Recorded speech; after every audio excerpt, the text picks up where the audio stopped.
Hi, welcome to Studio Viv. I'm Viv, and when you're learning something new, you are bound to make mistakes. I mean, geez, I know I did.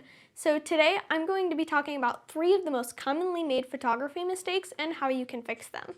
And don't forget to stick around till the end of the video because I have a trick that'll fix all of these problems all at the same time. But do keep in mind, it's not the end of the world if you've made any of these mistakes because there's truly no better way to learn than from mistakes. And if you like the video, don't forget to like and subscribe to the channel for more photo and video content.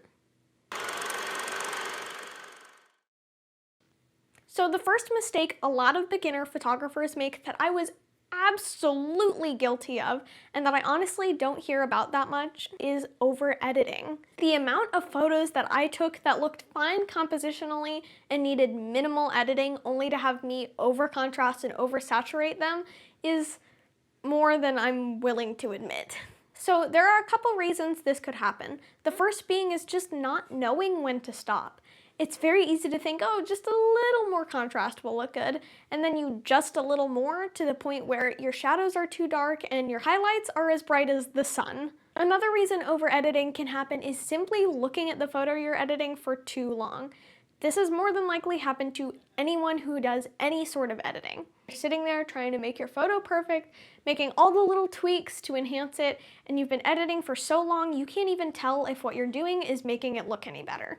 But don't worry, there are a few ways to fix this. The first one is try to keep it simple. In the beginning, it might be a good idea to stick with a clean and simple look and be aware of what each adjustment does, how much you're using, and do have your end goal in mind. The next way to prevent over-editing is to take breaks. I know it sounds a little counterproductive to not be editing your photo, but I promise you this will help. After a while, your eyes adjust to the photo and everything looks weird and the color looks off no matter how many times you adjust the temperature. That's when you know to go take a break. Go drink some water, stretch a little, you've probably been hunched over your computer for a while, grab a snack, but whatever you do, don't go onto Instagram, don't go onto TikTok, no YouTube shorts, because it's so easy to have your 5-minute break turn into an hour-long doom scroll. What you doing? Editing? The next commonly made mistake is not paying attention to your subject's background. I definitely have a couple unfortunate examples of these, like here for example. And unlike the last mistake, you can't always easily go back and fix it after a while, so having this one right is pretty important. There are a bunch of reasons a photo could have a less than ideal background.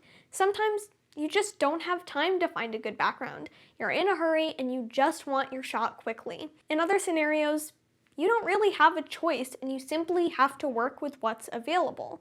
But sometimes your photo having a less than ideal background is the product of you not having a plan. Sometimes lighting isn't taken into account or your location wasn't planned and it can be a distraction from your subject. But there are ways to remedy this. The first thing you can do before you even take out your camera is to plan your location.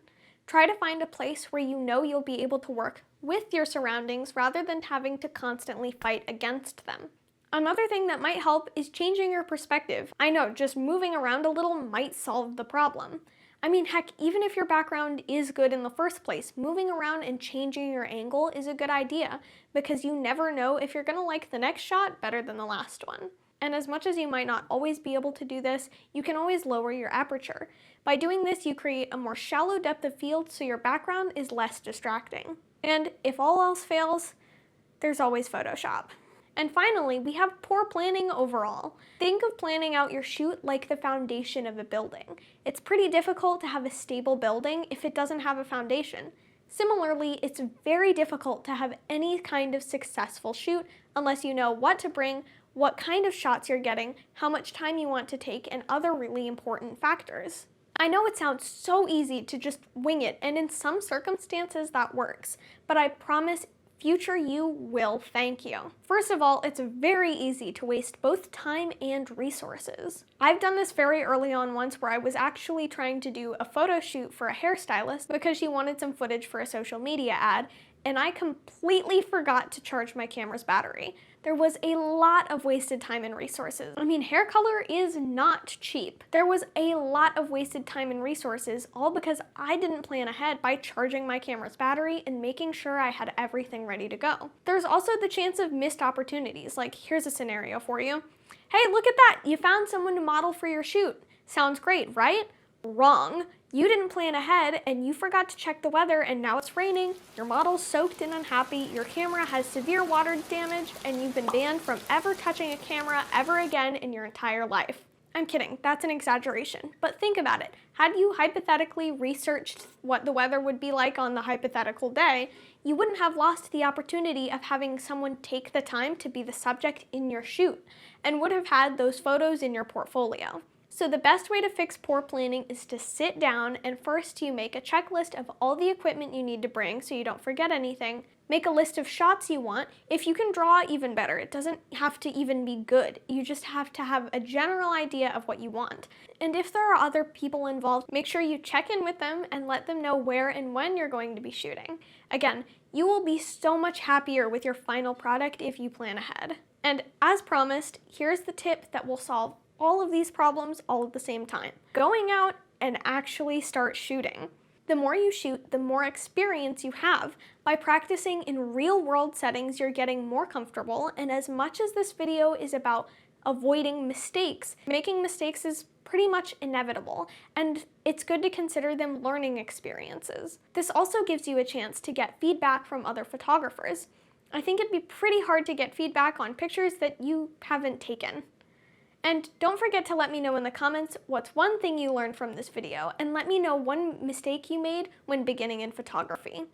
And don't forget to like and subscribe to the channel if you enjoyed this video, and here's another one you might enjoy. Anyways, thank you so much for watching, thank you for 200 subscribers, and go make some awesome content.